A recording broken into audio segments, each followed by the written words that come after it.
Hi, my name is Lizzy, and I've got a story for you. So today's video was supposed to just be a day in the life of me. What I do when I wake up, and I eat breakfast, and I go to work, and like what I kind of do at work. And it was just supposed to be a typical day. And today was not a typical day. So I still vlogged it all, and I will upload it tomorrow. But I just needed to post the story time first because I need to explain what you're going to see in tomorrow's video. Today we had a big training at my work. I work at Fullscreen, and Fullscreen was acquired by Otter, and AT&T bought Warner, and Warner, basically we just have like a lot of parent companies now. It's very confusing to explain, but we're transitioning into working with like the Warner systems, like internally, time tracking, expenses, boring stuff like that. So everyone was in the all hands area, which is like the main area, like where the kitchen is and everything, and we were getting free lunch today. So I did not get that memo. I brought my own lunch. So just, you need to know that Fullscreen has two buildings and there's like a driveway between them. So there's what we call phase 1,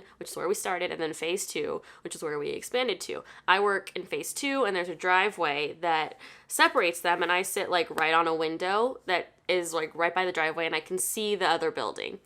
And so I went back to my building to get my lunch, and I heated it up. It was some Thanksgiving leftovers, very good. I heat it up, I go back to my desk, and I set my food on my desk, and then I actually get vlog footage of just my desk and how I eat lunch sometimes for the video that I was supposed to put up today that I'm going to put up tomorrow. And I noticed some people are rushing out of phase 1, and I'm like, oh, that's weird. I just thought it was a couple people. Maybe they were late to a meeting or something. I don't know. And then I started seeing people like running, looking very concerned, out of the building.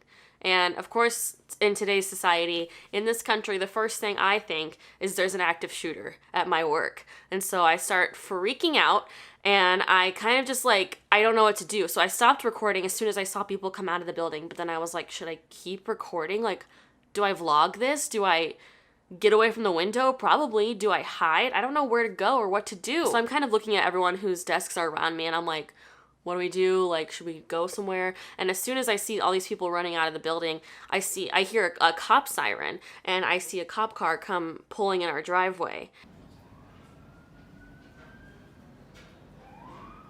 And then I see the cop and the building security running from the front side of the building to the side door where I can see, and they're like checking the doors, and then they like run into the back of the building.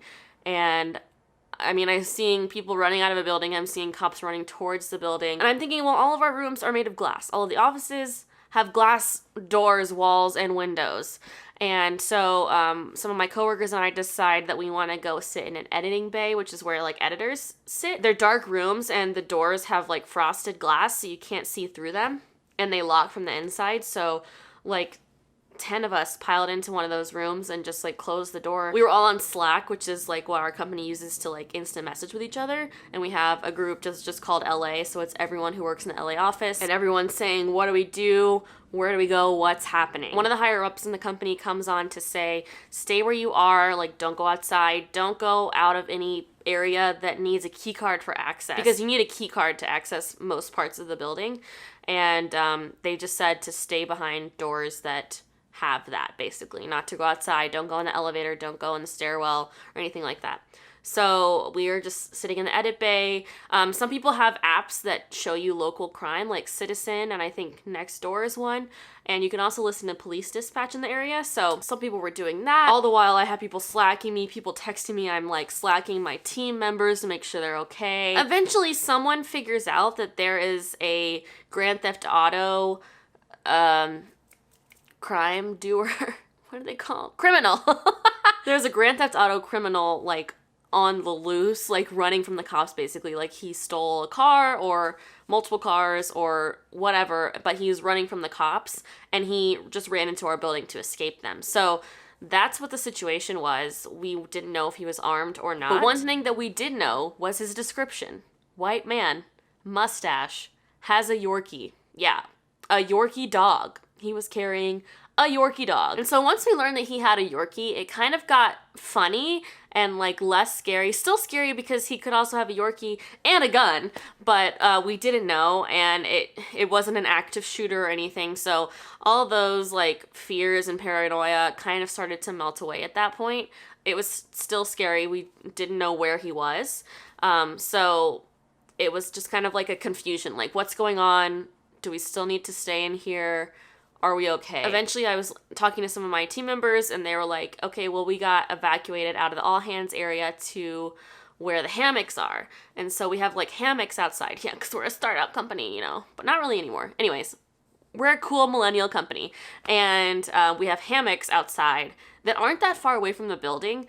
So the fact that the police or whoever evacuated the main area just to the hammocks made me feel a little bit better, because I was like, okay, if they thought or knew that this person had a gun or anything, they would have made them go way further away, and they would have told us to evacuate too, I'm sure. I started to feel a little bit better at that point, and we just kept staying tuned on Slack. Eventually they evacuated the first floor of the other building, and then they evacuated the second floor of the other building. Oh, also there was a helicopter. Yeah, there was a helicopter over our building. So that was scary too. Okay, I forgot about that.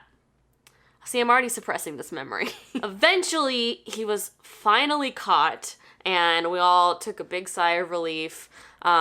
We were cleared to, like, you know, go back to our desks, and they were just like keeping this one section of the side door off limits. And I mean, there was like 6 or 7 cop cars that came. They called for backup. We could hear it on the dispatch. So we were all kind of just congregated around the window at this point, like literally just watching, because we knew we were safe at that point and we wanted to see what happened, because hello, this is like a huge thing to happen to like a normal office day. And then a woman came around the corner holding a Yorkshire Terrier, and we're like, the Yorkie! He's okay!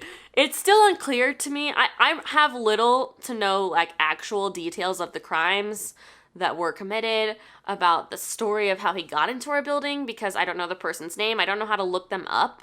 I don't know how to like look up arrest records or anything if I don't know their name. So we don't know if the Yorkie was his Yorkie, or if it was a Yorkie in one of the cars that he stole, or if he was holding it hostage in some way. It's very unclear. Like, nobody knows at this point. The cops are kind of like laughing and like smiling, so we're all feeling like, okay, the situation is under control. We don't have to worry about anything anymore. We want to see the guy. So we're all just like standing there watching the window, waiting for him to come out. And he kind of like peeks out a little bit, but he's like, oh, limping. Oh my goodness. He was like very over exaggerating, and or high or drunk, or it was like something was going on there. An EMT got there and they took his blood pressure. They put him back in the hallway. They didn't take him out on the ambulance. And then eventually, I don't know, he was able to stand, he was able to walk. I don't really know what happened, but they walked him out and put him in the cop car, took him away. And that was it. And then I was just expected to work after that. It was very intense for a short moment, and then very weird and very confusing, and then pretty funny. So all in all, it was like a lot of emotions to happen in a 3-hour time span at work. I only got like a sliver. I can't even imagine what it actually feels like to be in like a tragic situation like that at work or at school. It's terrifying. I hope I never have to feel like that again. And just know your exit routes, or know a place to hide, because you never know what's gonna happen.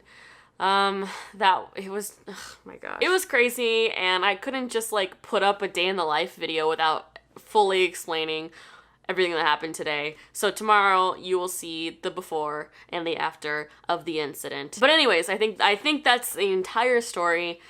Thank you for watching. Oh man, I need to go take a nap / just go to bed because I am worn out. I'll see you guys tomorrow. Bye!